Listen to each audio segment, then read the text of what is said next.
We're going to discuss today strategies for victory for both the North and the South. These were things that both sides thought they needed to accomplish in order to win the war. So let's start with the North because theirs is a little bit more complex.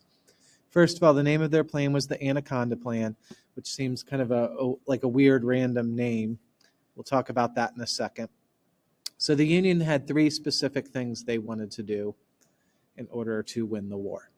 Number one, they wanted to blockade all southern ports. First of all, I think you know this, but a port is a place, it's a harbor. It's a place where ships go in and out. A blockade is when you don't let those ships go in or out. And the reason why the North wanted to blockade southern ports was they wanted to stop the South from trading cotton with Europe. One of the South's issues is they didn't have a lot of factories to make guns and other things needed for war. What they had a lot of was cotton. So their plan was to ship the cotton to Europe, sell it. In return, they would get guns brought back across. So it's solving that disadvantage they had.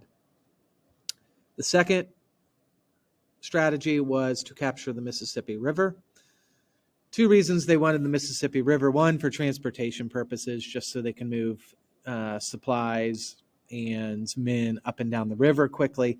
Also, it would split the South in two. I'll show this to you in a second on the map. The third and final strategy was to capture Richmond. Richmond, pretty straightforward. It was the southern capital. As far as accomplishing these, some took longer than others. The blockade was relatively easy for the North to do because they had such a better navy at the beginning of the Civil War. There wasn't much the South could do to stop this. The Mississippi River took a little bit longer. It took almost 2 years. Sorry, I skipped ahead. It took almost 2 years for them to accomplish this. As far as Richmond goes, this was the hardest, the most difficult to do. It took them 4 years to capture Richmond. The South did a good job protecting their capital city. Once the North captured Richmond, the war was over within 2 weeks. Okay, let's go back to the name. So the man responsible for coming up with this plan for the Union Army was Winfield Scott. He was a general. Anyway, he comes up with this plan and he presents it to the rest of his military and government officials, and they didn't really like the plan. They thought it was too weak. They thought it was passive. They didn't think Winfield Scott was being aggressive enough. Therefore, they nicknamed it the Anaconda Plan. Winfield Scott never called his plan the Anaconda Plan. It was the people that were making fun of him for this. And the reason they called it the Anaconda Plan was an anaconda is a snake, and in order to kill its victim, it wraps itself around its victim's body and it slowly squeezes and squeezes and squeezes, and eventually the person suffocates to death. Anyway, if you ever get attacked by an anaconda, you're not dead within a couple minutes. It can sometimes take hours.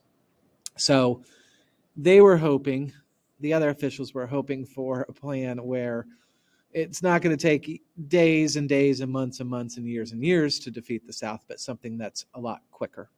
So hence the name Anaconda Plan.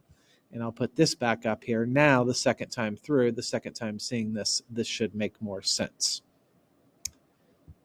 Okay, so visually, they wanted to blockade the southern ports. This is a little bit deceiving. When you look at this, it makes it look like the North put naval ships all and up and down the coast. That wasn't the case. They just targeted key ports. For instance, where it says Fort Sumter, that's Charleston, South Carolina. That was a big southern port, so they would just blockade this port. If there was another important port up in North Carolina and Virginia, they would blockade that. They blockaded down at the mouth of the Mississippi River in New Orleans. The Mississippi River is this red highlight here. That's what they want to capture and control. And if they do so, once they do that, they're isolating these three states. Finally, I've marked Richmond there for the capital. Okay, real quick, South's strategy for victory. Much simpler. In fact, I could answer this in one word if I needed to. I didn't use one word, but I said defend, defend, defend. The South does not have to attack the North to win this war. The reason why we've stressed this, it was the South that left the country. If the North wants to get them back, they have to take their army down to the South and defeat them